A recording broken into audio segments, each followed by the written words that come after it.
À la une donc ce soir, les incertitudes sur l'avenir du principal employeur privé des Landes, le groupe Gascogne. Le dernier papetier français croule sous les dettes.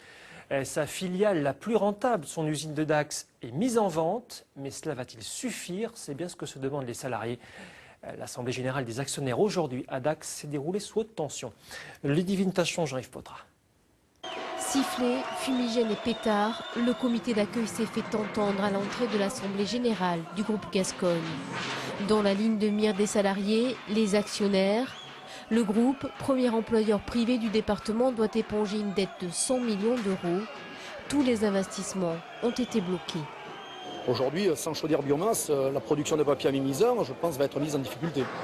Les banques ne donnent plus d'argent. Aujourd'hui, c'est pour ça qu'on attend des décisions, on va dire, humaines, on va dire comme ça, de la part des actionnaires. À un moment donné, il va falloir que ces gens-là comprennent que derrière, il n'y a pas que la finance, mais bien l'humain aussi qui est présent.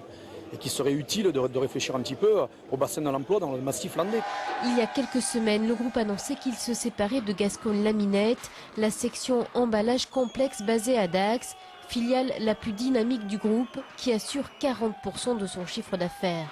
Les dirigeants ont garanti aux 614 salariés la pérennité du site, des promesses insuffisantes pour les syndicats. On a juste quelques éléments qui nous font dire que ce sera certainement un étranger, un Finlandais notamment.